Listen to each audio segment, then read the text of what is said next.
200. And what a better way to celebrate the 10th anniversary with 72 points back of Kenny Wallace, Jimmy Hensley, Chuck Bound, and last year's Rookie of the Year, Joe Nemechek, rounding out the top 5. Hello, everyone. I'm Jerry Punch, along with former NASCAR champion Ned Jarrett, also a former winner here at Darlington, and welcome to our Busch Series coverage. And Ned, a youth movement atop the Busch Series standings and points. Both Bobby Labonte and Kenny Wallace, less than 30 years of age, but youth ran well last week at Bristol, but here at this track, experienced the premium. Well, it really is. In fact, Bobby Labonte ran good here last 2 races in the Busch Series, but he came home second in those races. In all of the national races they've had here at Darlington, only one regular in the Busch Series has won, and that was Jack Ingram. So I think it does favor the experience and the Winston Cup drivers that are in the field. Let's take a look at this tough track today. These drivers will be competing on the track too tough to tame. It's 1.366 miles, a mile and 3/8. In other words, a pole speed, a new record, 158.899 miles per hour.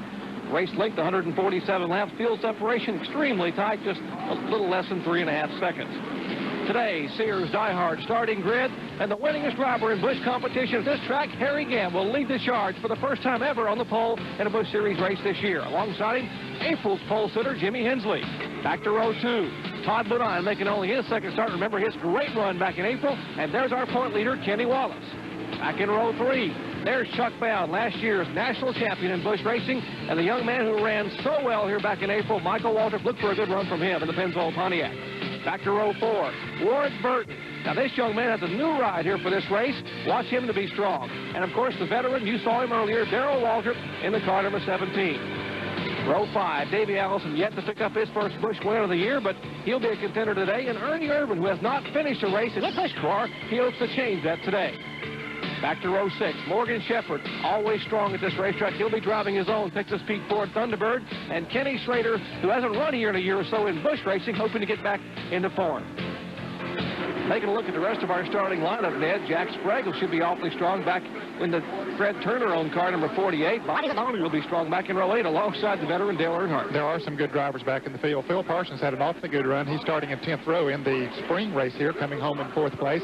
So I think we'll see some drivers sort of move up through the pack. There's Butch Miller back there and Dale Jarrett, who has won the last 2 races here in the Busch Series at Darlington. Tommy Houston still looking for win number 1 in 1991. We'll start outside row 14. We look back through the field. 38 starters today. Elton Sawyer had a good run last week at Bristol. Brought that car out 12 spot. Troy Beebe from the West Coast, a Southwest Tour veteran. Robert Presley. Remember, his crew chief is Ricky Pearson. Jeff Purvis making his second Busch Series start. And Billy Sanders making his initial start of 1991 in Busch Grand National Racing. For the 13th consecutive year, ESPN is pleased to provide the most extensive motorsports coverage in the world. We certainly hope you enjoy today's Speed World coverage of the NASCAR Busch Grand National Series. Gatorade reporter Benny Parsons won the last 2 Gatorade 200. Well, that was last year he won this race, but momentum means a great deal in auto racing, just like any sport. And Dale Jarrett is on a roll. A couple of weeks ago, he won a Winston Cup race in Michigan.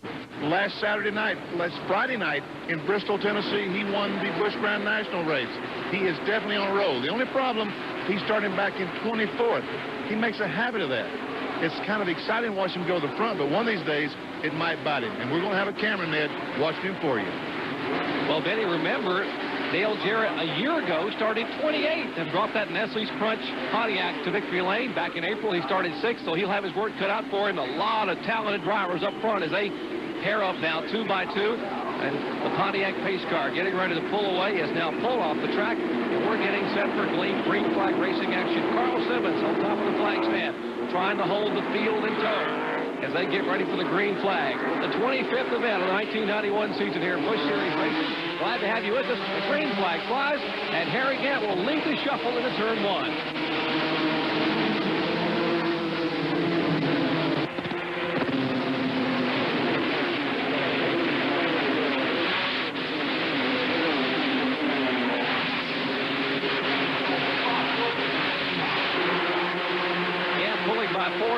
Now over Jimmy Hensley, but Todd Bodine will slide beneath Hensley in turn 3 and take the second spot away. But Harry Gant is pulling away as they come out of turn 4 at 160 miles an hour.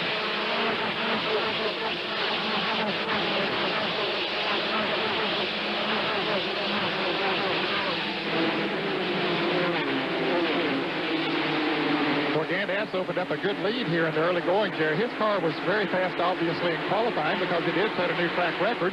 But here's a couple of drivers running side by side. The car number 27, Ward Burton, going by, taking over the position from Chuck Brown. We mentioned that Ward Burton would be awfully strong. He was one of the faster cars in practice, although he has never been to Darlington in this car. That's the Waltzy's Big 8 Hot Dog Buick. And you see Davey Allison here beginning to make a move. Right behind him is Allison in the Avalon Buick. Right behind him is Kenny Wallace, the point leader, and Morgan Shepherd makes the move to the inside. There's Ernie Irvin in the yellow car. That's Morgan Shepherd's black car with the bright bumpers on it. Here's Ernie Irvin trying to make a pass on the inside of Kenny Wallace. Kenny needs to be a little bit careful, and he knows that because he's in the battle for the championship. Those other guys don't worry about points. Here's Earnhardt. He don't worry about points as he goes by Ken Schrader. That's Earnhardt in the car number 3. Behind him is Kenny Schrader in the 15. Then comes Bobby Labonte. He's the other principal in the point standing, so both Bobby Labonte and Kenny Wallace staying within the earshot of each other. As Michael Waltrip in the Pennzoil Pontiac in the car number 30, you see he is running third now as he's going around Jimmy Hensley's Oldsmobile. And here's Morgan Shepherd and Davey Allison battling side-by-side for position. And Shepherd gets the measure of him. Does he slide high? Will Allison be able to come back underneath? No, because Ernie Irvin covers that spot. He comes down on the inside. Back to Earnhardt in the black Chevrolet. That's for 8th, 9th, 10th, and 11th, Ned. As there are 3 abreast for 12th spot. Bobby Labonte on the inside, Kenny Schrader in the middle, and Kenny Wallace as Bobby Labonte pulls in front of Schrader in turn 1. And now it's Schrader and Kenny Wallace door to door as they head for turn 2. Well, I tell you, Bobby Labonte wasn't worried about points when he made it 3 deep going into the turn, because he had the preferred line down on the inside. A great move by young Labonte. He drives this track well. Bobby Labonte in 12th spot. That's 13th, 14th, and 15th on your screen. You see the car number 79 of Dave Resendez coming into your picture. He's having a good run. He lost a lap last week at Bristol early on, but came back, got the lap back, and it turned out to be a victim before the night was over, but now being shown in the 13th spot. Kenny Schrader in the car number 15. In 12th spot. There's Resendez in 13th. Kenny Wallace 14th. The young man Jeff Gordon in the car number 1, the Carolina Ford dealer's Ford, who finished 3rd last week, being shown in 16th. The battle heating up for the front for 2nd spot. Yes, that's Todd Bodine being challenged by Michael Waltrip. The number Jack Ewing from Todd Bodine. You can see Dan is pulled away, but Waltrip goes a little high in that turn. We'll see him doing that as the race goes on, Jerry. That'll be the pattern or the groove that they'll be using in that turn. Normally, they don't get up that high quite this early. They're going. Michael Waltrip, I think through turns 3 and 4 is where he is leading game. See him pick up on him there now? Indeed, he is dead. Michael Waltrip, remember, back in April, was the car to beat here at Darlington. He seemed to have the dominant vehicle. Remember, Harry Gant pulled away early, but blew an engine on lap 18 and exited early. And Michael Waltrip took charge and looked to have the race in control until he broke a valve spring with a few laps to go and had the parking. There again, Jerry, in that turn. It's almost impossible to get a race car set up on this racetrack so it works good on both ends of the track. Egg-shaped track, the banking down in turn 1 is steeper than the other, or at least it appears that way when you go in there. And, of course, the turn 3 and 4 is so much longer. Most drivers will set their cars up to favor turn 3 and 4. Glad to have you with us here. Busch Series Racing from Darlington, South Carolina. There's the battle for 2nd and 3rd spot. Todd Bodine, only his 2nd start here at Darlington. He finished 5th here back in April. And there's Harry Gant, just haven't gone out of your picture. About 15 car lengths separating Gant from Todd Bodine. The Clyde McLeod prepared Hungry Jack Biscuits Buick. And where is Harry Gant? He is way over here in turn 4, and now the lead continues to grow. And where is Dale Jarrett? Talking about him early in the race. He's taking his way through traffic in Bristol. Well, it moves on the inside of David Green, the rookie driver. Picks up another position. Now he moves up to about 21st position from his 24th. He dropped back a few positions on the start. And a few of those. Has a new engine in that car. Dale Jarrett does have. And here's the Jimmy Hensley Ward Burton battle. Ward Burton in the 27 car, the Walton Big 8 hot dog car. And Rick Red has done a great job with Ward Burton there. Watch Morgan Shepherd now in the car number 97, the top of your screen. You see Ward Burton. There's Jimmy Hensley. Then comes Chuck Bound. And Morgan Shepherd goes to the inside groove, makes it look easy sliding inside the Nescafe Pontiac of Chuck Bound. So Morgan Shepherd is on the move here in the early laps at Darlington, South Carolina. Harry Gant is showing the way. Todd Bodine, Michael Waltrip, and a lot of others moving toward the front. Stay with us. South Carolina for Busch Grand National Series Racing, the 9th annual Gatorade 200. And Harry Gant, who set the record in qualifying, has certainly been able to hold his own. And there's the battle we're watching right now. The battle for third spot is Michael Waltrip in the Pennzoil Pontiac getting closed in upon by Ward Burton in the Gwaltney Buick. Here's Dale Earnhardt trying to move around, and Darrell Waltrip, both of those former winners here at the Darlington International Raceway, certainly know their way around here. Earnhardt has more victories than does Waltrip. That would be for the 7th spot, Ned, and Dale Earnhardt would move by DW. Earnhardt did not qualify that well. He didn't expect to qualify that well, but he certainly is making a move, and now racing everywhere. You see Morgan Shepherd now beginning to move in. The Texas Pete Cross's Ford Thunderbird really on the move. They are battling for the 3rd spot as Ward Burton goes beneath Michael Waltrip, and Morgan Shepherd follows him right through.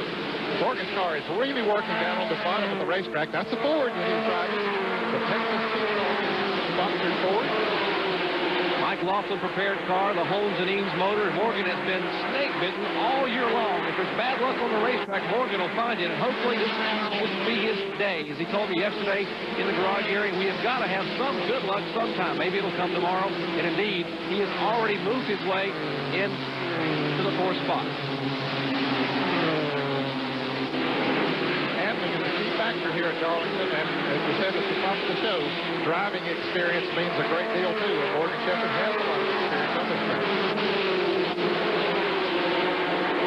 And Jimmy Hensley going back in a hurry. Now Hensley, one of the few cars, there are only 4 cars in the field on Hoosier tires. The rest of the field, 34 of them are on the Goodyear radials, and Hensley, apparently tires are going away early. He is backsliding in the field, now being shown in 10th spot, and he qualified 2nd.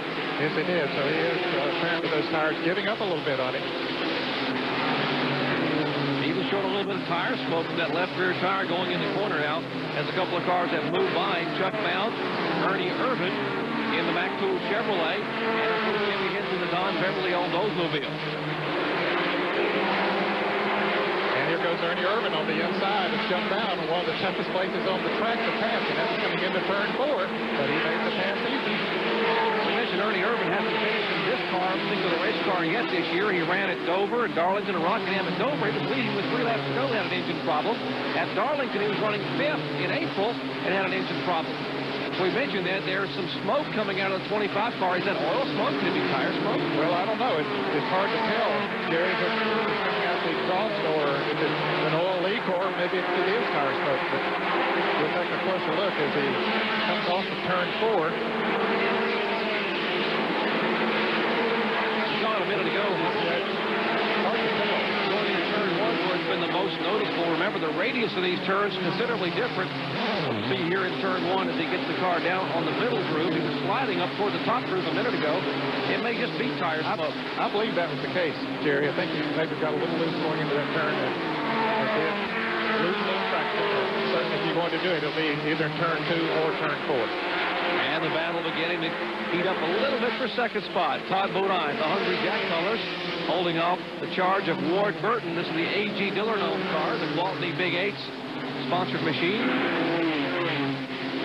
And a couple of cars here. Now, you would think it would be 2 Fords, but actually, Davey Allison in the car number 28. That is a Buick. And Jeff Gordon, the car number 1, moving in. They are battling for 13th and 14th position as Gordon moves up to the rear deck of Davey Allison. I don't believe Davey's car is handling too good right now, Jerry. You can see how much Gordon picked up on it as they came into that turn, then hit straight away, and Davey was able to pull away, but now Gordon moves in once again as they come into turn 4.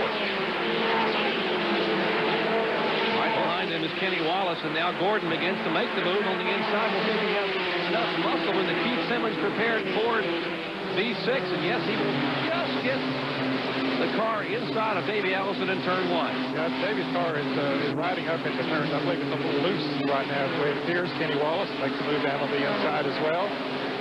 Takes advantage of that slip. And here comes Jack Sprague. Also, they get together a little bit. Right behind Jack Sprague is Phil Parsons. Now, Parsons had a tremendous run here back in April. He's only run a few events. He ran Darlington, ran Charlotte, ran Watkins Glen, but he started way back in the pack in April in that car number 29, an Oldsmobile, and finished fourth.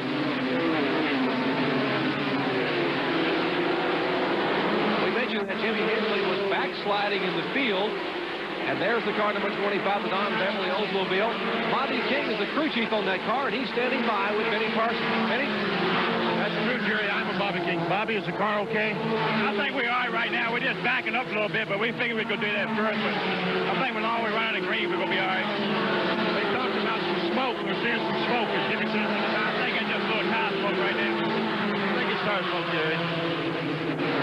Well, thank you, Benny. There's Jimmy Hensley, two-time most popular driver, one of the most likable guys in Busch Series racing. Checking battles all over the track. Here's Bobby Labonte in the car number 40. He's the youngster who finished second last week, and he tries to move inside of the defending series champion out of turn 4, Ned, and these guys having their own personal battle. Yes, they are. Bobby Labonte really drives this track well, Jerry. You know, Terry Labonte, his older brother, the first Winston Cup race he ever ran back in '78, as we see Labonte go on the inside of Bowen. The Nescafe Pontiac of Bowen moves back a position as Labonte takes over. But the Labonte brothers have just driven this track so well. Terry coming here for the first time ever in Winston Cup race and finished fourth. And then he got his first victory in 1980 in the Southern 500. So they certainly know their way around and how to drive this track. And Bobby Labonte, by the way, did an excellent job in substitution last Saturday night at Bristol, a very tough racetrack for them nailing Rick Wilson. Looked very impressive over there. He's a young man that everybody figures is going to be a superstar one of these days. And here's Harry Gadd, the Ed Whitaker-owned Skoll Buick. A lot of rumblings that Ed Whitaker may not be able to run this car next year because of Buick pulling out of Busch Series racing. We hope that's not the case, but right now they've got to be all smiles as Harry Gadd is leading here at 5 laps of the Gatorade 200 more. Still in the early laps, and Harry Gadd, our leader, is moving by the Bobby Daughter car. And let's take a look at this battle here. You see Dale Earnhardt now making his way toward the front. He is now being shown in the 4th position. Earnhardt started way back in 16th spot, and he is coming in. He may be one of the quickest cars on the track. I think he is, Jerry. He has come through some traffic with awfully good cars in him and just been able to pick them off, move up into 4th place. He has caught Morgan Shepherd that we watched a little while ago. Morgan was zipping through some traffic, and I think they're perhaps gaining a little bit on Harry Gant. There's Gant coming at you. We'll give you a shot to show you the interval there. Morgan Shepherd is passing by in the Goodwrench Chevrolet of Dale Earnhardt. This is the car Earnhardt used to win with in Daytona. That's the 300 down here. The Banjo Matthews car, the front steer car with the Jack Tant motor. Many of you may remember Jack Tant, who built engines for many, many years, and legendary Ray Hendrick.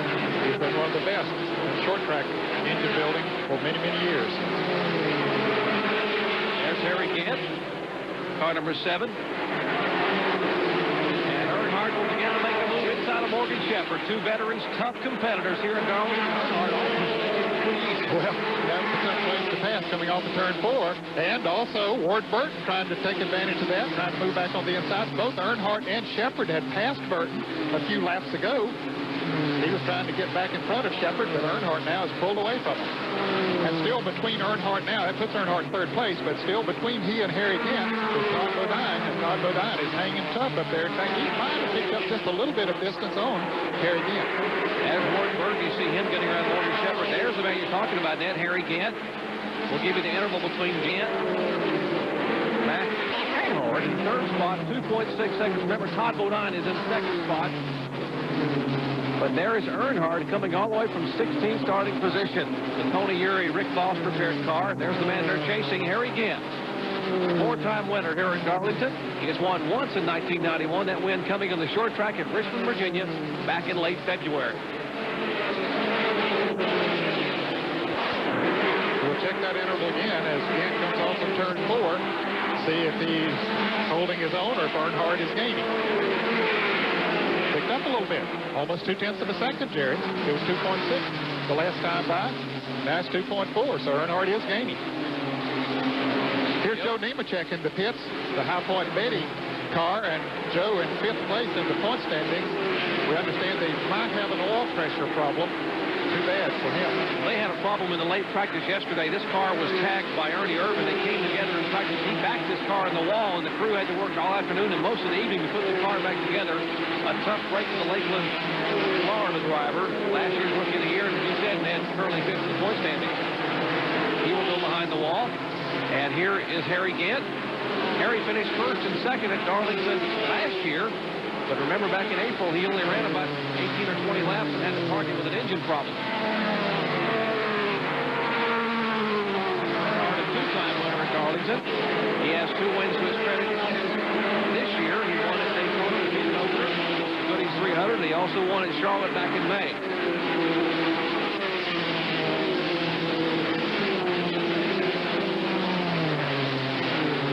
Run about 35 laps there. There was a concern over in the Busch garage. We talked about Jimmy Hensley on the Hoosier tires. He slowed early, and we saw some smoke. But even the radial tires, because of the heat, the intensity here today, may not be able to go much more than 40, 45 laps. It'll be interesting to see how wearing the tires quite a bit as Michael Waltrip now in the Pennzoil Pontiac moves around the car number 27 of the Gwaltney Big 8 hot dog field aboard Burt. So that's 4th place now for Michael Waltrip. Well, Harry gets the lead, Todd Bodine in second. Dale Earnhardt is third, and there's the 4th and 5th place cars. Michael Waltrip and Ward Burton. They'll show you way back up to where Harry Gant is there in the Skoal Bandit Buick. In the early laps here at Darlington, South Carolina, Harry Gant trying to pick up win number 2. Lots of racing yet to come. Stay with us.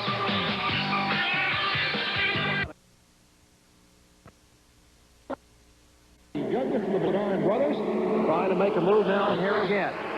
Glad to have you with us. You see Dale Earnhardt back in the top of your screen. He is coming. Earnhardt now back in 3rd spot, but there's the battle we're watching between Gant and Bodine, a pair of Buicks up front. Well, Harry Gant didn't do a lot of practicing, Jerry, after he won the pole. We went out yesterday and ran about a half a dozen laps. It was very fast. Said the car feels okay. Let's just leave her and race her. But they haven't run this long on a set of tires. Many drivers would go out and run 10 or 15 laps, but things starts happening to the race car as those tires get hotter, get worn, and fuel starts getting low. And maybe Gant's handling is not quite as good now as it was a little bit earlier. We talked about experience being a major factor here. Let's see how they work this heavy traffic. They go by the Ed Barrier car. That's the John Fayroll-owned machine, car number 33. And we'll see if Todd Bodine will follow the veteran through this heavy traffic as they head for turn 3. Well, I would bet that either Brett or Jeff or perhaps both of them, Todd's brothers, are spotting for him today. He says that they give him a lot of help on the racetrack and tell him what to do, and I would bet that they say, hey, follow him through, be very careful. This track can bite you in a moment, so follow that veteran through. Going by the car number 99 of Jeff Burton. Bill Paskey's John Jackson-owned car. Now, Todd Bodine being a little more careful. He's losing some ground there. But these two guys aren't taking their time at all.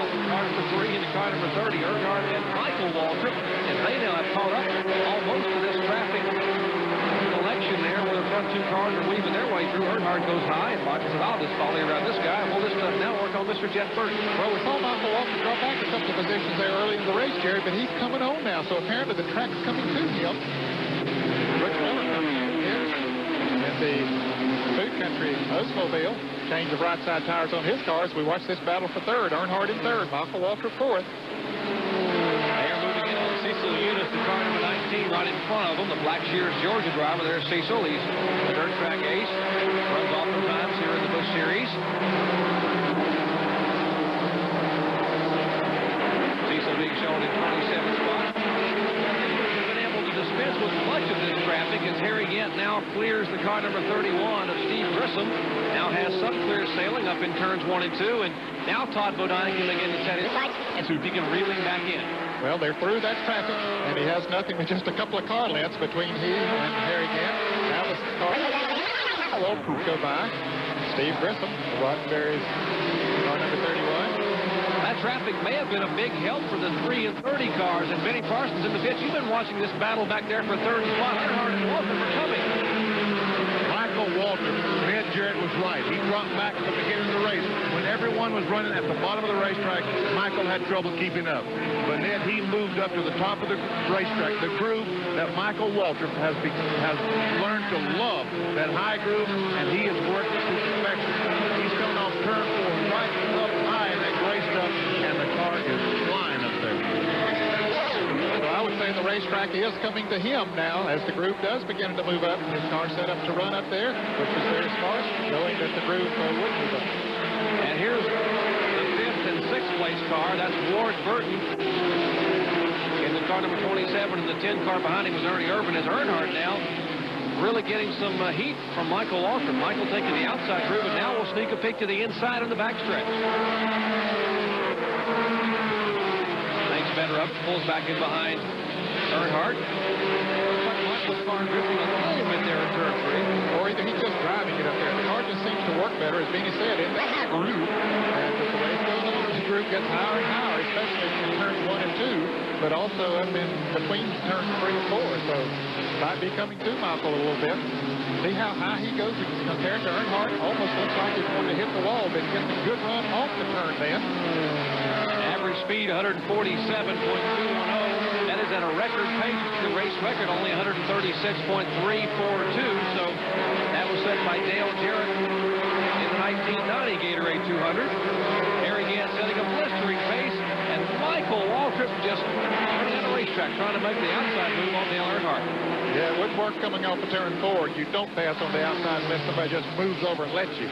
Well, that worked in Days of Thunder, but it won't work here in the Gatorade 200. No. Look at Michael, how high he is running. Almost got the wall that time. Almost put a Pennzoil decal up there in turn 2. And these two drivers are moving in now on Harry Gant and Todd Bodine. Gant apparently has gotten the word that Earnhardt and Waltrip are on the move, so he has begun to pull away a little bit from Todd Bodine as these two Winston Cup veterans today in Busch Series racing, waging their own little war here. Let's see if we can see exactly how high Michael Waltrip gets here in turn 2.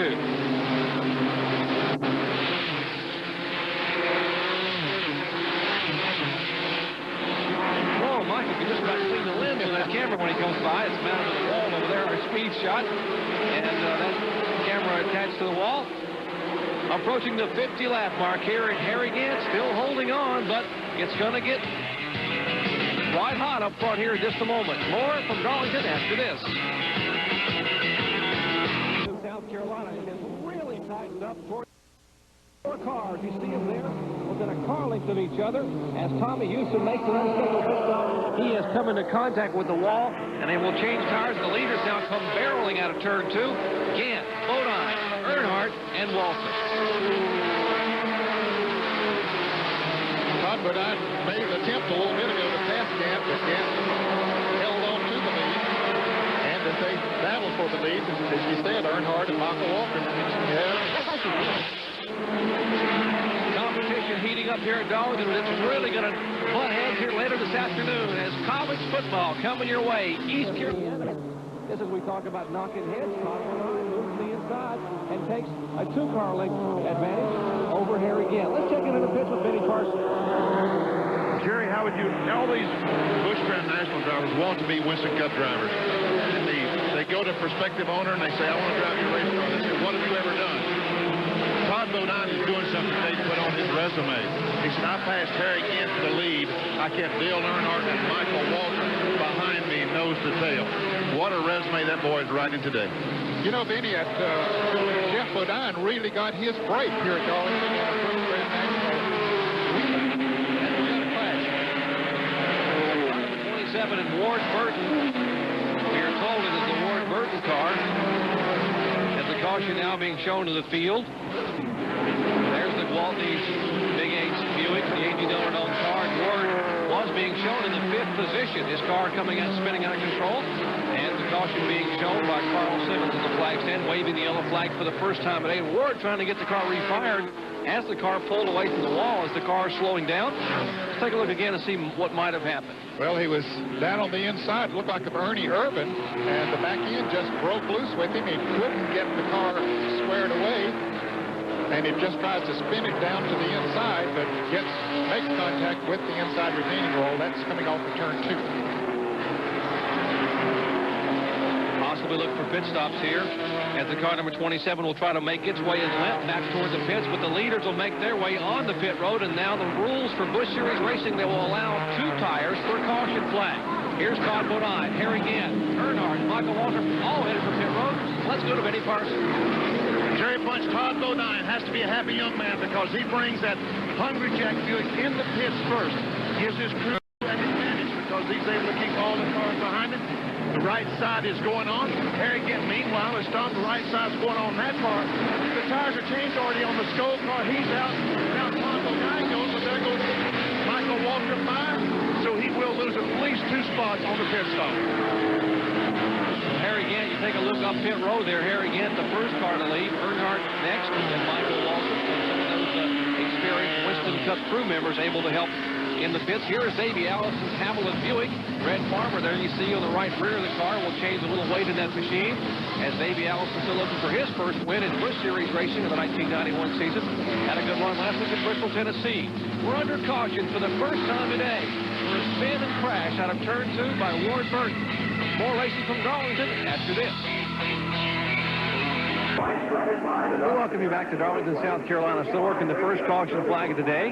Here on lap number 57, Pontiac pace car has the field in tow, as Harry Gant now being shown as our leader after pit stops. Behind the caution flag, well, just a little bit ago, we had a spin out of turn 2. The car number 27 of Ward Burton, who had a tremendous run going. The young man came into contact with the inside wall, as Morgan Shepherd now having his problems. Apparently his car then looks to have come to a halt. Yes, it does, and that's just past the exit on pit road. So let's go to the pits and Benny Parsons. Ned Jarrett, the 28 car, Davey Allison has come back in the pits. They are trying to put a a rubber spacer in the right rear. Davey is complaining about the car pushing badly off the corner. You speculate he might have brushed the wall on the right side. I can't see if there has been some contact, but that's the problem. The car is pushing badly off the corner. They're under the car. They tried to do it the last time, but the spring was collapsed so much they couldn't get it in. They brought it back in. They lubricated it real well and have tried to slide that rubber spacer back in there. We'll have to check and see if they're able to make it.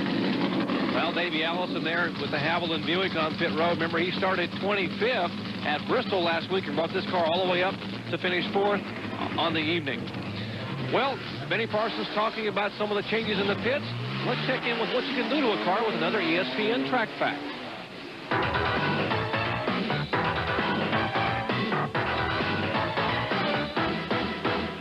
Track facts are brought to you by Quaker State. The big Q is One Tough Motor Oil. This is exactly what we were talking about on Davey Allison's car. This rubber, they was trying to insert inside the spring to make the spring stronger on the right rear, only they had cut the rubber in 2. If you insert the entire ring in there, that's about 50 pounds. If you cut it in half, obviously about 25 pounds. They felt like that about a 25-pound stronger right rear spring would solve their problems. Now, if you had the reverse problem, if the car was loose, they would insert this rubber spacer in the left rear. That would tighten the car up. This is a quick way of changing the spring without really changing the spring. That's very, very good, Benny. You know, a lot of people don't understand. We talk about inserting a rubber in the car as they bring the Davey Allison car back down pit road, and once again, they will go to work on that right rear as they continue to work on that car. Let's show you why we're under caution here at Darlington. Moments ago, Ward Burton, the car number 27, looks to lose it coming off turn 2. Coming off the turn 2, he was trying to get under Ernie Irvin, and that's a tricky place on the racetrack. The back end just broke loose with him. He couldn't get it squared away and got into the inside retaining wall. So Ward Burton brings out the caution flag for the first time today here at Darlington, South Carolina. Harry gets their leader while they work on Davey's car more after this.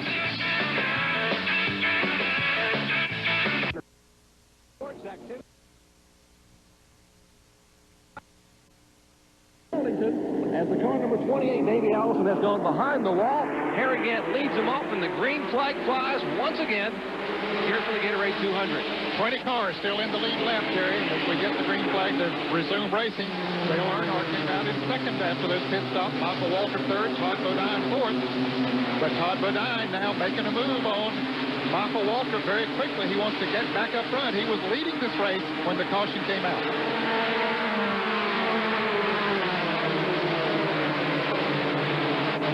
Michael Waltrip slipping up a little bit in turn 3. Bodine is ballooned to the inside. Here comes Darrell Waltrip. And there's probably, looks like Dale Jarrett might have spun coming out of in turn 3 or 4, between turns 3 and 4, caution is out. And they're waving the yellow flag here as Jarrett's showing a lot of smoke from beneath his Nestle's Crunch Pontiac. The man who's won the last 2 races here at Darlington in Busch Series competition. There's a look at Dale Jarrett.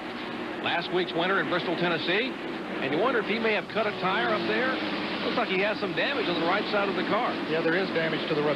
He had some damage to the right side of the car from an early encounter with somebody, Jerry, but I don't know what happened on this particular situation. Lap 63, caution being shown for the second time. There's Dale Jarrett, who showed a lot of smoke a minute ago as the car spun up in turn 3. Now, how many will pit for left side tires? They could only change 2 tires. Yes, here they come down pit road. They'll take on fresh left side tires now to go with those rights they had just a moment ago. Let's go to the pits for Benny Larson. Ed, that's exactly right. All these fellows had taken the opportunity on the caution flag to come in and change left side tires. Here's Dale Earnhardt. He comes to a stop, and you can see they put in brand new sticker-type tires, the Goodyear radial. And Harry Gant is on the top of your screen. Harry Gant already leaving. Earnhardt still sitting here, putting on the left side. Harry Gant goes by, and Earnhardt follows Gant down the road. Great pit stop there for Harry Gant and Dale Earnhardt. See Ernie Irvin's crew now getting his Mac Tools Chevrolet. Well, we understand that Dale Jarrett was contacted by another car up in turn 3. We heard it, Cecil Eunice, who see Jarrett's car now spinning down off the track. They said he had just a slight tap going into the turn. Does a good job of saving it, Jerry. Had a lot of asphalt there to work with, and that's a big advantage that Jarrett now goes out of the pits.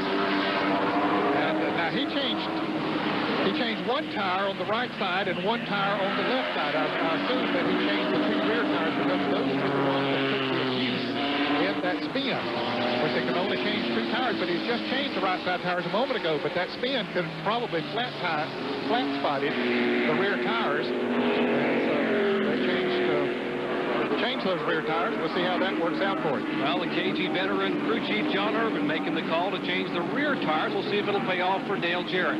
We're under caution for the second time today here at lap 64 in Darlington, South Carolina. More Busch National Racing action to come your way after this. The lead cars are on the inside row. Lap cars on the outside. That's Harry Gant, Dale Earnhardt, and Ernie Irvin, along with Michael Walker, the top 4 cars. Carl Severns waves the green flag, and they will shuffle off to turn 1.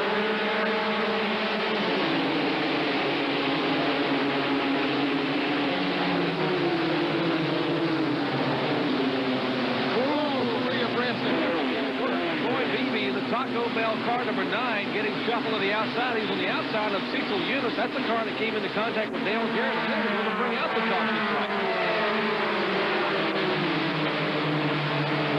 And Dale Earnhardt now in the Goodrich Chevrolet. Running in second spot. Harry Gant showing the way. Once again, look at this restart here as they get 3 wide, headed into turn 1. And really, there's Tommy Houston down on the inside. Made a little bit of contact with the car number 19 of Cecil Eunice. Which then pushed him into Troy Beebe. Beebe did a good job of holding the Taco Bell entry. So that was not Cecil Eunice's fault at all. He actually was shuffled up the racetrack into the car number 9. We mentioned, as you see Harry Gant leading here by about 8 car lengths over Dale Earnhardt, that Dale Jarrett had been on pit road for changing of rear tires. Not left side or right side, but rear only. Let's find out what the strategy might have been with John Irvin down there with Benny Parker. Very much, that's exactly what I was saying. John, he changed the rear tire. On the Super Speedway, why would you change his rear tire? Well, Benny, the 19 car spun us out over there in the 3rd turn, and under these roads that we go under in the Busch National, if they're flatted, we can change all flat side tires. So all 4 tires were flat, and so we got to change 4 tires. Oh, you did change 4 tires? Yeah. Oh, okay. John, you be straight this side. I didn't see that, so it's not the advantage that they did it so quick, I thought they only changed 2. They did a good job down there. Indeed, we didn't see him move all 4 tires, and here's the battle between Michael Waltrip, a pair of yellow cars with white numbers on the side of them. Michael's in the car number 30, Ernie Irvin in the car number 10. As they are 3rd and 4th, Michael 3rd, Ernie in 4th position. They're chasing a couple other Winston Cup veterans, Gant and Earnhardt in 1st and 2nd spot.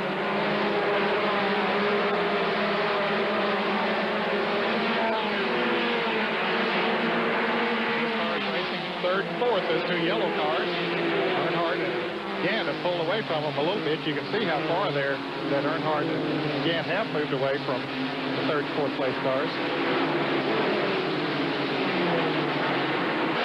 Michael Waltrip still looking for win number 1 in 1991, and likewise Ernie Irvan just getting his own Busch Series operation going this year. Had some good runs, but has had some abysmal luck in the late stages of some of the Winston Cup, of some of the Busch events that he has run.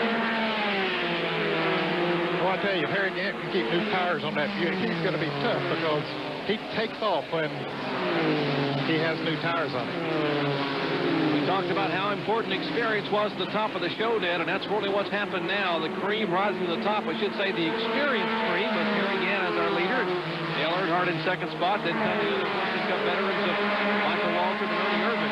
And part of that experience also is in the pits, Jerry. We saw these drivers, the Winston Cup drivers, who have, many of them have some of the regular Winston Cup pit crew members that pit them on these Busch Grand National races, and that experience pays off too. It got him out in front of Todd Bodine. He has lost every time that they come into the pits. And here's the car number 44, Bobby Labonte. The youngster who finished second here back in April, but about to be passed by the Western Auto colors from the Chevrolet Lumina of Darrell Waltrip. That is for 6th and 7th spot. DW takes 6th spot away from the young 27-year-old Bobby Labonte.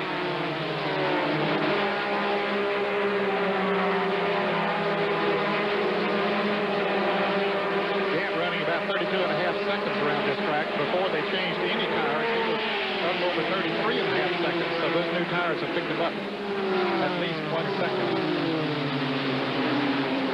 Chuck Bound, car number 99, Jeff Burton. Of course, 99 has been on pit road in the car number 1. Jeff Gordon, those 3 cars back in the pack, 53 and 1, 8th and 9th spot. 99 car is a lap down. Given the halfway signal this time by Carl Simmons. Quick event and a little bit of a nudge there as Jeff Burton trying to move by the side of Chuck Brown. He will make the move here in the front stretch. Harry Gant has taken the halfway signal. Hey, I believe he waved Dale Earnhardt by. He just moved up and let him go on the outside. Earnhardt caught him in the last couple of laps. Really ran in on him. Gant had a pretty good lead, like 10 laps, 10 cars or so, just a couple of laps ago. And now Earnhardt is running down. Gant let him pass pretty easily. Well, a minute ago we had a record average speed going here at Darlington, but that's not the case now. The caution flags have slowed that down a little bit as Dale Earnhardt now has moved by Harry Gant to take the lead. Earnhardt having won twice this year. His wins coming both on super speedways as they come back to Charlotte, although he's a 2-time winner here at Darlington in years past.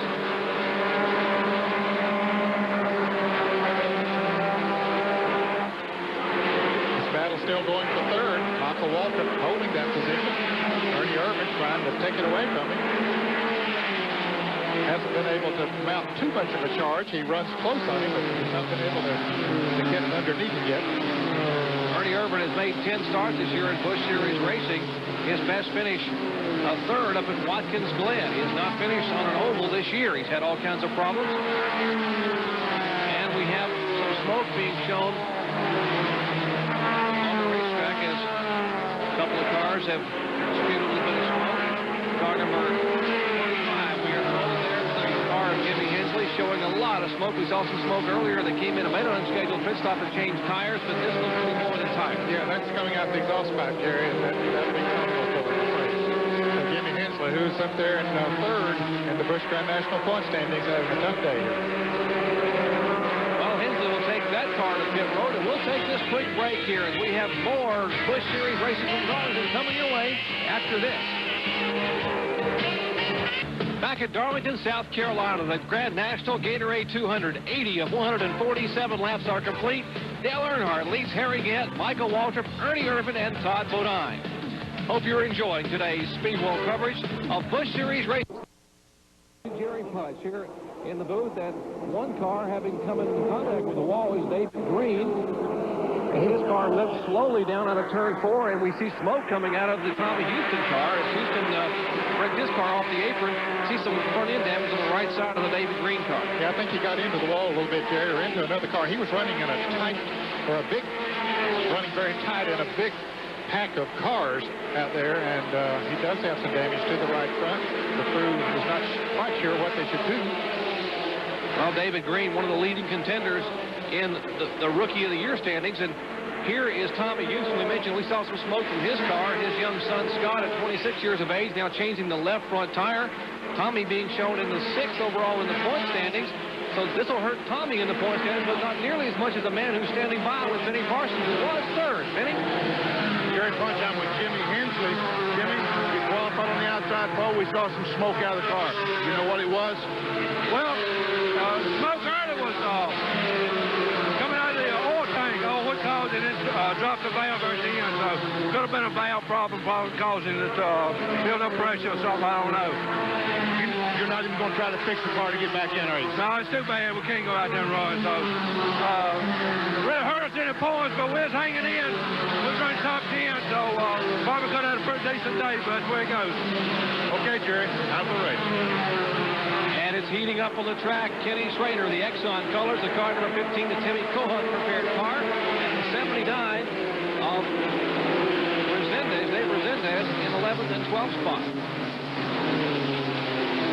There has been a pack of cars back there that have been running awfully close together. Jerry, they're scattered out a little bit right now, but Resendez putting the pressure on Kenny Schrader. Now, Dave Resendez is a new crew chief, a young man by the name of Mike Jarrett. Mike Jarrett, who worked with Robert G for a number of years. It's made a difference in this operation. Resendez will try to move inside of Schrader up to turn 4. Impressive move by that young fella. Like Phil Parsons has slowed right in front of them, where they have moved around him now. Phil was running right in there with that pack of cars, but Phil has slowed down now. Tough break for him.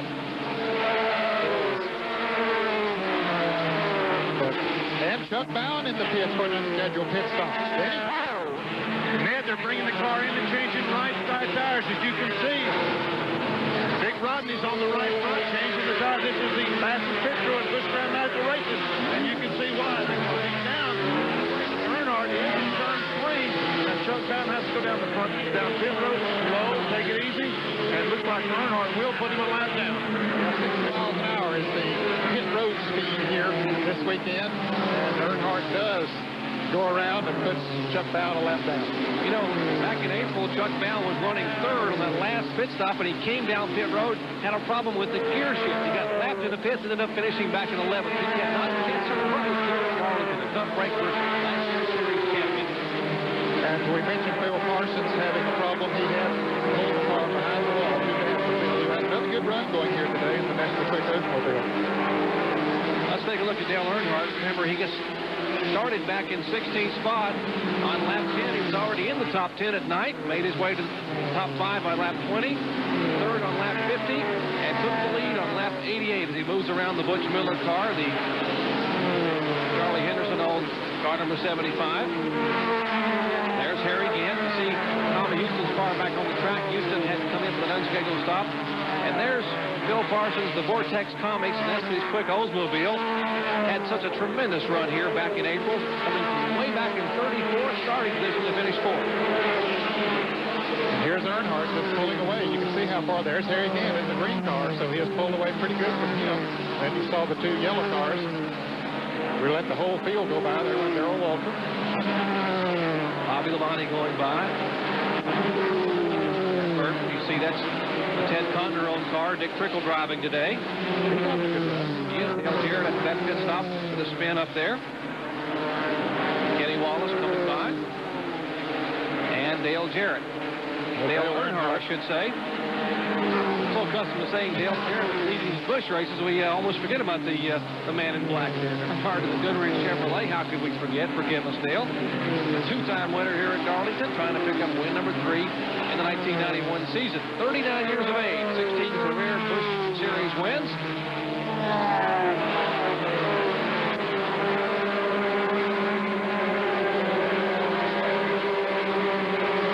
Earnhardt stabilizing up front right now in front of Harry Gant. And here is Kenny Schrader in the car number 15 along with Tracy Leslie in the 72. They are 12th, 13th, and 14th currently as Schrader, Leslie, and Dale Jarrett. After an unscheduled stop, kind of bad effort by Jarrett to get back in the top 15. He is 14th right now and seems to be closing a little bit on Schrader and Leslie. Seems to be picking up a little bit on him, Jerry, but I don't think his car is working as well as it did here when he won the last 2 races. And car number 1 of Jeff Gordon having a problem. The Carolina Ford dealers. Ford number 1 apparently has blown an engine. And he was 11th in the point standings, and apparently that's indeed the case. He lost an engine. I tell you, you got to give a call to Keith Simmons, who is the crew chief and engine builder on that Bill Davis owned Carolina Ford dealers machine. They have really put some motors in that car. They finished second, I should say, 3 times this year. He finished 9th here back in April in his very first start in that Ford Thunderbird. He was running 8th before he had this problem, Jerry, so he was hanging right in there today. No caution flag. They got the car down off the track. Earnhardt showing the way. Glad to have you with us. Lap 93 of 147 was comprised. Gatorade 200. 9th annual edition here at the track. Too tough to tame. Lots of interval there. Lots of track time between Earnhardt, our leader. We're looking back for the car number 15 and 72. That's 11th, 12th, and 13th. And there's Dale Jarrett moving to the inside of Tracy Leslie. Jarrett takes the spot, take away the 12th spot. Right in front of Jarrett now is Kenny Schrader. And Leslie's car does a little bit of a bob and weave there in turns 1 and 2. And they're about 3/4 of a lap behind Dale Earnhardt. Earnhardt just continues to motor around this racetrack at a pretty good clip. He's down now to about 33.5 seconds, Earnhardt is. We'll let those cars go out of his straight. We'll see how far Earnhardt is behind him, how close he is to lapping that threesome back in 12th, 13th. Here comes Earnhardt now on turn 4, so then it's at least 3/4 of a lap. They're just about the front straightaway. As he was coming off of turn 4, they were going into turn 1. I'm sure there's about 25 cars that would love to see a yellow flag right now because Earnhardt is on a tear. He has moved away from here again by about 40 car lengths, almost the length of a straightaway. Down the backstretch, Earnhardt enters turn 3 again and just coming down the backstretch. Still 18 cars in the lead left. And you think this old track isn't tough on tires? Even those Goodyear radials, as strong as they are here, and they'll be on the cars today and tomorrow during the Winston Cup event, they take a pounding here at the mile and 3/8 facility. Dale Earnhardt leading here at Darlington, South Carolina. Glad to have you with us. Benny Parsons, Ned Jarrett, and Jerry Punch for stop number 25 on the $4.5 million Busch National Series Tour for 1991. Dale Earnhardt's Goodrich Chevrolet showing the way. Earnhardt trying to hold on as the fans everywhere enjoying a great day for racing here in South Carolina. Coming back to Darlington, South Carolina, and Michael Waltrip just on cue coming out of commercial. Thank you, Michael. Let's move inside here again. They've been battling folks all during the break, and Michael took the pass down in turn 3 and takes second spot away. Remember, Michael's best finish of the year coming in the season opener at Daytona Beach, Florida. He finished second down there to who? Dale Earnhardt. That's who he's chasing right now. And one fellow who was chasing the Rookie of the Year honors didn't have a great day. He's standing by with Benny Parsons. That's Jeff Gordon, driver of the number 1 Carolina Ford dealers Ford. You're inside. What happened? Well, went into turn 1 and just blew a motor. I think we broke the rod. You know, we've been so fortunate this year. Our motors, the Ford motors have held up really good for us. We've finished, you know, almost all the laps of all the races that we ran. So it's unfortunate Carolina Ford dealers Ford was running awesome today. It's just really running good. And I think we're going to run up front again. Okay, you're on a mile and 3/8 paved. Are you going to 1 mile turn on Sunday at DuQuoin? Yes, sir. You're sure right. You know, I can't wait. It's so much different from this track to that track. It'd take me a little while to adjust, but I tell you, I really love it down here. I love Darlington. This is one of my favorite racetracks. And it's almost like a dirt track, Benny. You know, you're slipping and sliding out there, so I'm just practicing for Monday. What's it feel like to go in those corners about 130 miles an hour and just pitch the car sideways, be totally out of control? Well, you know, it's what I say about sprint cars is it's being totally out of control and in control at the same time. So it's a blast. You know, the cars, they really turn for you with the stagger and the tires that we run, but it's a blast running those miles. But I don't know if it's anything like Darlington. You know about that. Here, he said in control and out of control. He's got me confused. You try to sort it out. Well, Benny, in control is what you and I and Ned are. Out of control is like the production truck, our producer Neil Goldberg and the guys, and that's out of control. Of course, they've been up all night putting together that great show from the Hall of Fame, and they have an excuse. There's Dale Earnhardt. He certainly showed the way here in Darlington at the Good Race Chevrolet. Some of the drivers have already parked it. Robert Huffman showed him a check. Gordon Hurst had a good run going. Morgan Shepherd and Davey Allison, we saw him pull behind the wall. Ed Barrier, Jimmy Hensley, Bill Parsons, Jeff Purvis, and David Green. And, of course, the man you just heard a minute ago from Jeff Gordon. Now, Jeff Gordon will be in great one. He's already a good one, and people even in the Winston Cup garage are beginning to talk about that young man. Yeah, I think he's a future star in Winston Cup. He's almost there in Busch Grand National. Hasn't won yet, but he has come off the plate. Dale Earnhardt has run 9 Busch Series events in 1991. We mentioned he has won twice. He also won at Charlotte. He has moved around. Check the cars on the lead lap. We're showing currently 14 cars on the lead lap. With Tracy Leslie, the last car of the 14. Some of the other cars as they come by. Here's the car number 31 of Steve Grissom. Roddenberry's Pickles and Relish Oldsmobile. He is in 18th spot. Finished 37th here in April. He had 4 wins last year. Robert Presley, the Alliance Tractor Training Oldsmobile. He is 17. 1 win this year. Car number 48. That's Jack Sprague driving the Fred Turner owned machine. On the limited schedule. Had a good run in Charlotte. Finished in the top 5. Sprague is in 15th place, Jerry. He's 1 lap down. Here's the car number 30, Michael Walton, 4 career wins, currently being shown in the 2nd place car. Behind Earnhardt today, Vincenzo Pontiac. Well, he has pulled away from Gant since he passed him there to see Gant, who is currently running 3rd. The Stoll Buick, his Whitaker car. 4-time winner here at Darlington. Behind him, the cling-free machine of Bobby Dotter, finished 15th here in April.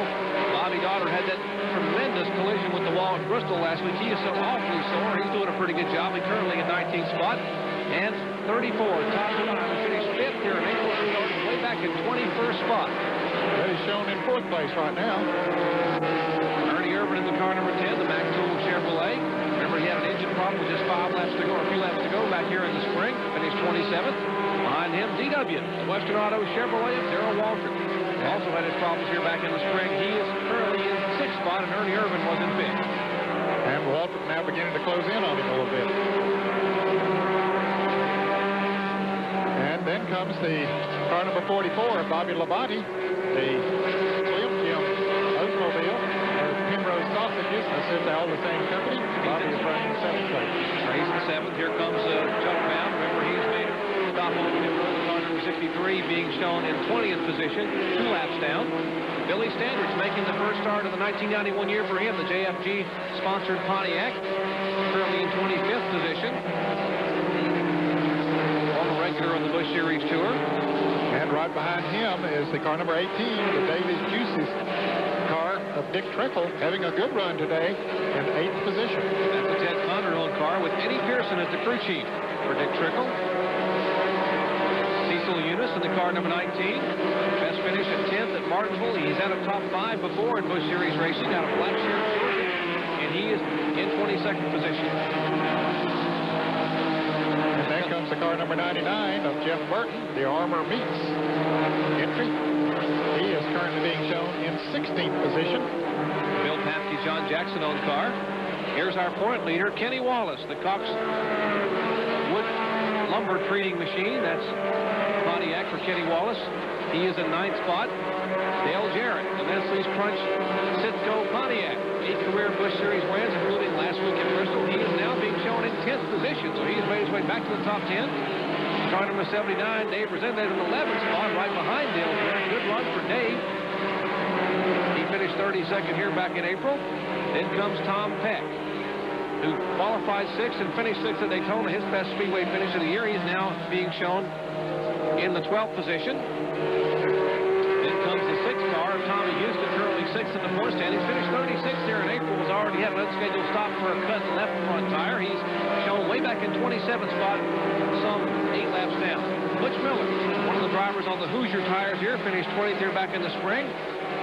In the car number 75. Being shown in 23rd position, then Jimmy Crater in the Exxon Chevrolet. He is 13th, still on the lead. Not too far from being left, though. Earnhardt's not too far behind him. And that's not too far at all. Exactly about 10 Darlington. You made the call, Dad. We might mention Kenny Schrader has Jeff McDuffie working on his crew today. Of course, the son of late J.D. McDuffie belongs to life in Watkins Glen, New York. Good to see Jeff back at the racetrack working with Timmy Cohut and Ken Schrader on the Busch Grand National ranks. Dale Earnhardt leading here at Darlington, South Carolina. 112 laps complete. It's going to be a shootout. Stay with us. Quite a battle up there for third and fourth spot at Darlington, South Carolina for the Gatorade 200. Harry Gant trying to hold off Todd Bodine, and Gant's car not handling well at all. Bodine really putting the pressure on. A couple of laps ago, let's take a look at Harry Gant as he moves on the inside of Jack Sprague. Got down his left tires down on the flat part of the racetrack, Jerry. Almost slides into Sprague. Maybe does touch him a little bit. Both drivers hang on. Continue to go. You got to wonder if possibly Harry has gotten slower and slower and dropped back and now has been passed for third spot by Todd Bodine. He literally has his hands full. He's trying to fight that steering wheel. He is being shown now in the fourth position. I wonder if they have a handling problem. Maybe it's just the tires going away. Let's check in with Benny Parsons, who's standing with Chris Carrier against crew chief. Benny. Chris, what seems to be Harry's problem? I didn't hear you. What seems to be Harry's problem? We got a little bit of push right up off the corner, and that's really the worst way to have it. He's really afraid he's going to just rub a right front tire off. Hang on a second. Harry again is talking to Chris as he goes by. He's trying to tell him something about the car. Chris is listening to him intently. Billy Abernathy, one of the right front tire changers, the right front tire changer, comes up. Chris still talking to Harry. We'll see what Chris had to say. What did he say? He just wanted to know if everybody else could finish on gas. I believe they probably can. The Chevrolets might be a little bit closer, but we got about a 10-lap module. You need a caution big time, right? Yeah, right now. They need a caution, like they've already got the board out. Then he talked about that gas mileage. According to our calculations here, they would have had to go 83 laps from the last time they gassed. That's about 113 miles. But these new fixes, Jerry, can strengthen that car sometimes. I did a survey yesterday, Dad, on my own in the garage area, and I was told by at least a half a dozen crew chiefs that the window they had was 82 to 85 laps, but that would be the absolute max with ideal conditions. Here's a guy number 17 of Darrell Waltrip. He is now in fifth position. Remember, Gant has been struggling. He has gone by the car of Harry Gant. He has moved up on the Harry Gant car. There is the Western Auto machine of Darrell Waltrip. Best 1991 finish is third up in Dover, Delaware. Eddie Jones prepared car.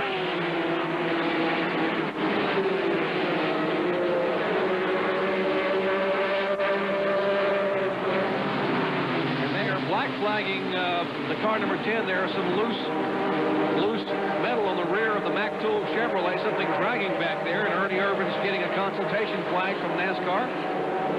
Apparently he got tagged from behind by a car. He's got flapping there just under where it says Mac, and he will make the left-hand turn down pit road. But his currently being shown in seventh position. This will really hurt him, Jerry. It let him get the fuel that he needs in case he would not be able to make it the rest of the way, but he didn't want it to come this way. So the seventh place car makes an unscheduled stop on pit road, and we'll see if the Mac Tools crew will be able to pull some of that fiberglass bumper away. And now here's the battle between Gant and Darrell Waltrip, and Waltrip just makes it look easy. Breezes right on by. Harry Gant pretty much helpless out there. You heard Chris Carrier say they would love to have a caution flag, but what he didn't say is we don't want to be the cause of it. Right, and I'll tell you, when you get a pushing problem there, we see them change the right side tires on Irvin's car as they pull that, whatever it was, flapping back there on the rear. But Irvin now has gone a lap down as we see the fourth and fifth place cars go by as Irvin was coming out of the pit, so Earnhardt had gone by a good bit earlier. That's the fourth and fifth place cars right there as Dale Earnhardt is showing the way at Darlington. Glad to have you with us here at the track Too Tough to Tame for Busch Grand National Series Racing. It'll be a shootout when we come back. Stay with us. It's Darlington, South Carolina. Just 21 laps remain here in the Gatorade 200. Dale Earnhardt's Goodrich Chevrolet is our leader.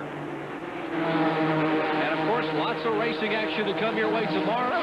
And flag-to-flag coverage, the 42nd Annual Heinz Southern 500 coming your way live at 1 p.m. Eastern Time. Third, Paul lead the charge at Clark. Bob Jenkins will be on hand here as all our cubes. And we have trouble with the Western. The Cox traded lump. 47, which comprise this event. I don't believe he's going to be able to nurse it home. I don't think he will either, Jerry, but he wants to get every lap that he can.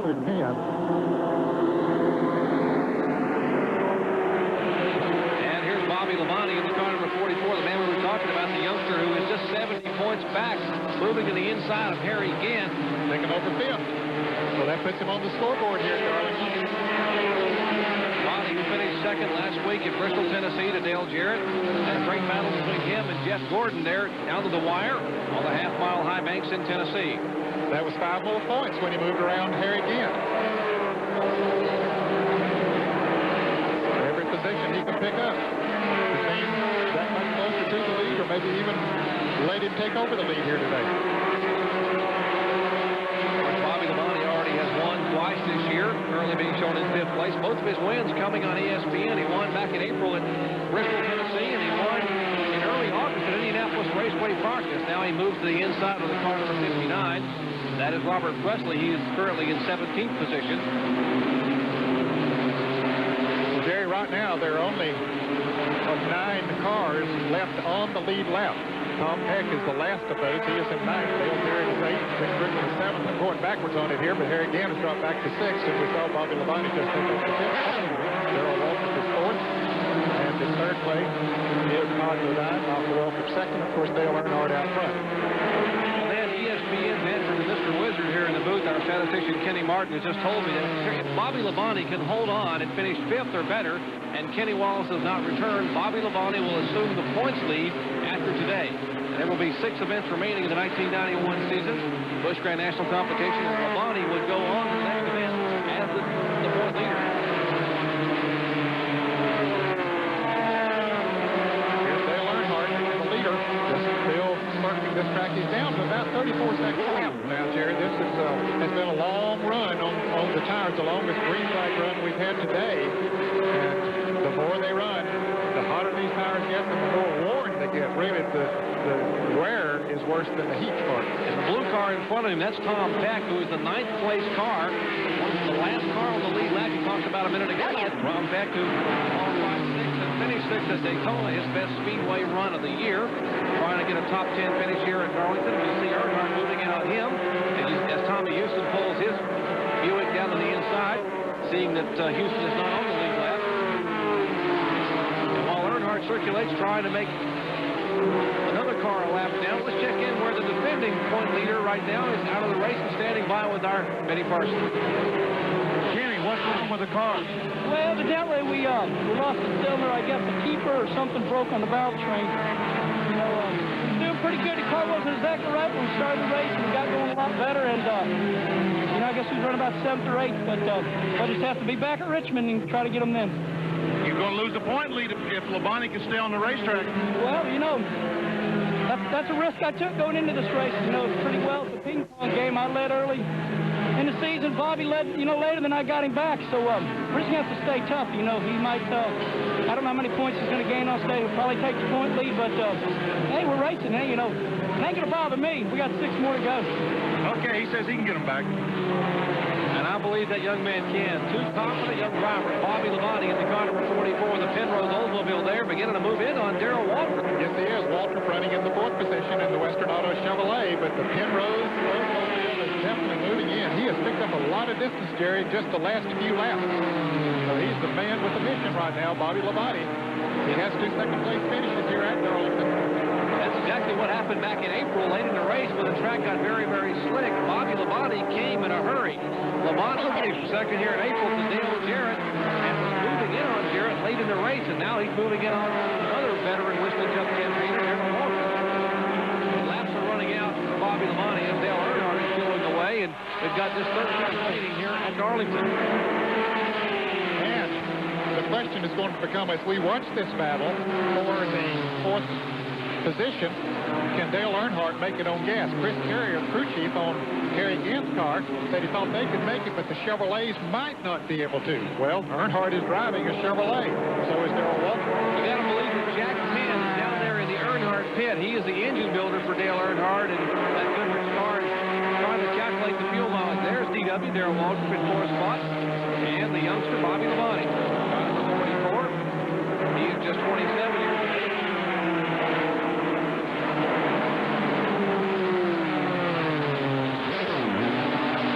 Like Labonte might be slowing just a little bit, Jerry. He was up there a moment ago. Maybe not. Maybe just slipped a little bit. Dick Trickle, meanwhile, has taken over the 6th position from Harry Gant. Now there are 10 laps to go. As Ernie Irvin's car, who had been on pit road and has some pressure tires, moves around Darrell Waltrip. That may have been the opening that Bobby Labonte needed as Waltrip slips up high in turn 4. Labonte on the inside. Waltrip with a lot of experience here. Jumps back in the throttle and pulls him by now 2 car lengths here in the front stretch. Who can make it on gas and who can't? Who can out-nerve each other into the turns on these hot, worn tires? They're dueling here in Darlington. Glad to have you with us. Jerry Punch, Ned Jarrett, and Benny Parsons for the Gatorade 200 Busch Grand National Series event. That's the battle you're watching right now for 4th and 5th position. Darrell Waltrip, the Western Auto colors on his Chevrolet. The Penrose sausage colors of Bobby Labonte coming right at you. Ernie Irvin, position after his unscheduled pit stop, Jerry. He is just one lap down. Ned, now when you were a young driver learning the ropes, particularly at a track like Darlington, what would you do when you were up against a more experienced man like a Darrell Waltrip? Well, you sit there and hope that he'll make a mistake, but knowing all the time that it's not very likely that he will. And you watch him, see the pattern that he's using, the line that he's using around the racetrack, figure out where his weak spots are, where your strong points are, and that's where you try to make the path is where your strong points are. And if your strong point is where his weak point is, that's all the better. Normally it doesn't work out that way. You got to wonder if Harry Labonte, Bobby Labonte's older brother, who has raced Darrell Waltrip for many, many years, is on that radio telling him what to do, saying, okay, now he's slipping a little bit here, make a move to the inside, no, pull it back in line, let's get some traffic, get him boxed in. And it looks like someone has already had some fuel problems. Yeah, Dale Jarrett coming in the Nestle French Pontiac, he would not make it. He's about 7 laps shy. Dale was running in the 8th position before he came in. And it looks like he can't get the car fired. He must have run completely out of fuel. So that's going to be a costly stop for Dale Jarrett as we watch this battle continue for 4th place. Remember, Earnhardt is the leader, but we're showing you the best battle on the racetrack right now with just 7 laps to go. That's Darrell Waltrip and Bobby Labonte, the veteran, DW, 3-time Winston Cup champion, trying to hold off the youngster, 27 years of age, Bobby Labonte from Corpus Christi, Texas. It took Dale Jarrett forever to get his car fired. He finally did, but he lost a lot of extra time as Labonte really putting the pressure on Darrell Waltrip. Now, how many of these other drivers can make it on fuel? They really have to be wondering. And Bobby Labonte has to be wondering what he can do to get around Darrell Waltrip. Now, Waltrip is really in Bobby Labonte's turf. He's only run Busch Series racing 7 times this year. He's best finished a 3rd up at Dover, Delaware. But this is Darlington. And Darlington is what we talked about at the top of the show, where experience pays off.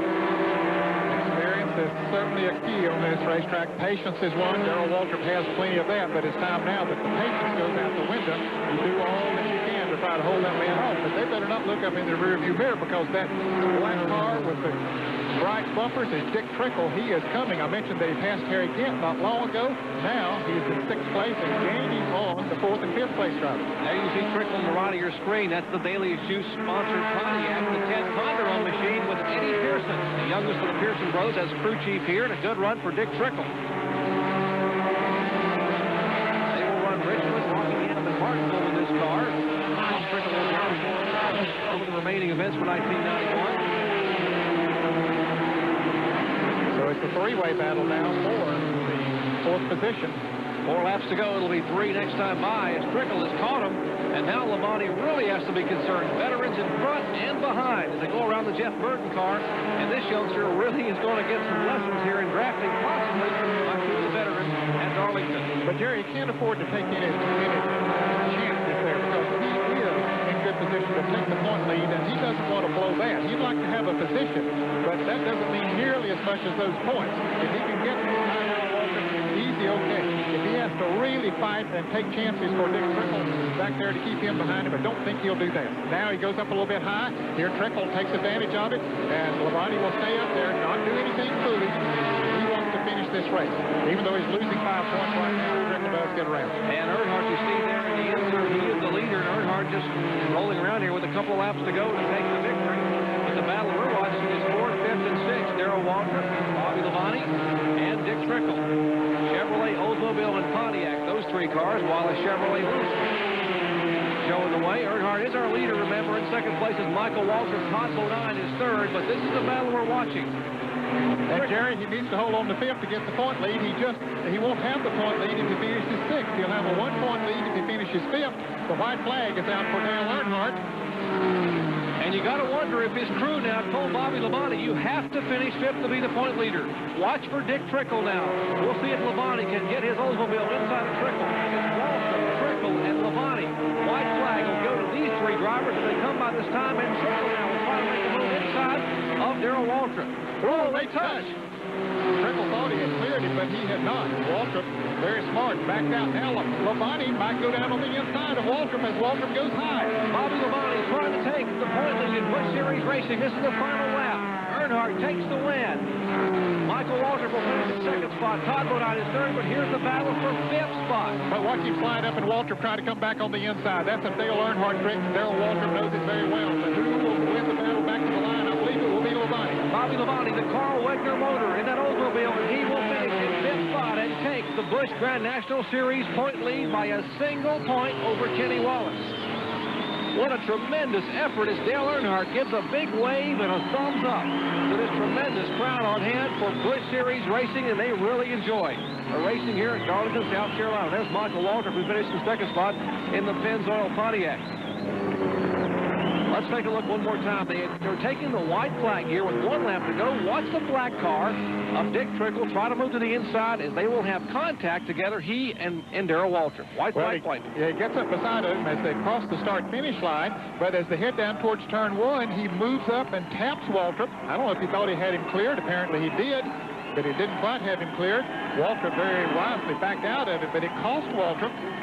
Even though he got back to the inside of the racetrack, he slipped high going into the turn. That's all Bobby Labonte needed. Move on the inside and take the position. So Darrell Waltrip will finish 6th, Bobby Labonte 5th, and Dick Trickle in 4th. But Dale Earnhardt will go to victory lane.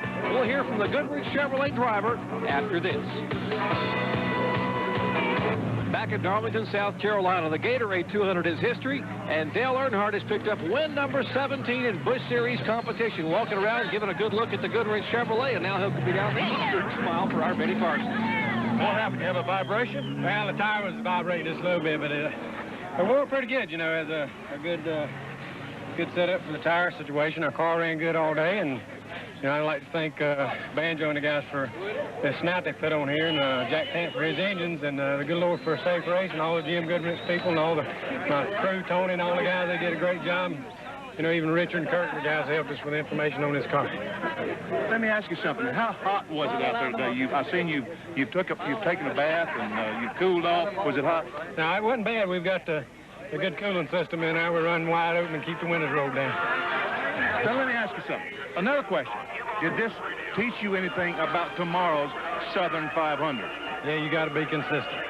We was real consistent. Harry struck out there after we got in tires and sort of took off and left us, but we ran a real consistent pace from that time on, and we caught him, passed him, and just drove off from him.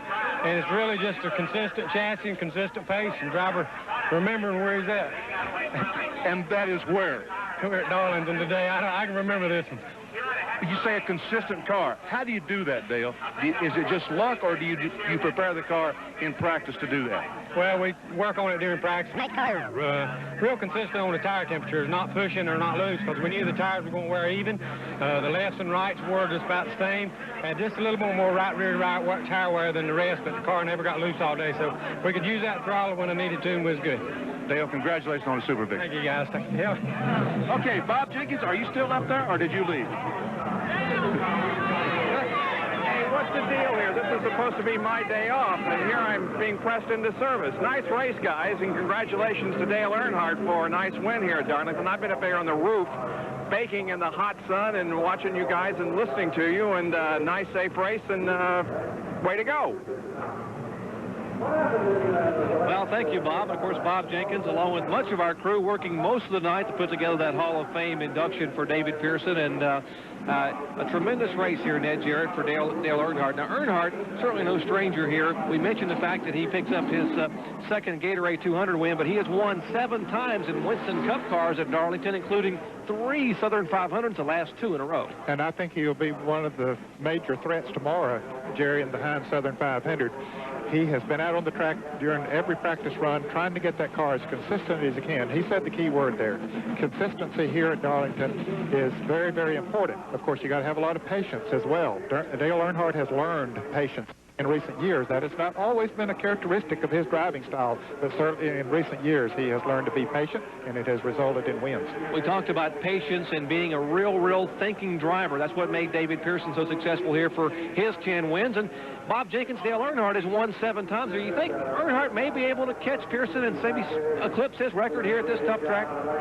I'll tell you what, he certainly is on his way to doing so. You know, last night was so great for me because when I was growing up and watching and listening to NASCAR races, that number 21 and David Pearson were so synonymous with each other, and to attend the induction ceremony last night was a real thrill for me, and not only to see David Pearson inducted into the Hall of Fame, but also to see some of the guys again that I idolized when I was growing up. People like Herb Thomas, who of course was the first 3-time winner of the Southern 500 here. We had a conversation last night. It's just so great to attend ceremonies like that and see drivers that paid their dues, get their dues, and being inducted into the National Motorsports Press Association Hall of Fame. I can't wait for tomorrow because, you know, it's a Labor Day tradition, the Southern 500, and our live coverage at 1 o'clock tomorrow afternoon. I think Earnhardt does indeed have a good shot of putting another Southern 500 win under his belt and continuing to climb to the top of the charts as far as Dale Earnhardt has won the Gatorade 200. Back after this.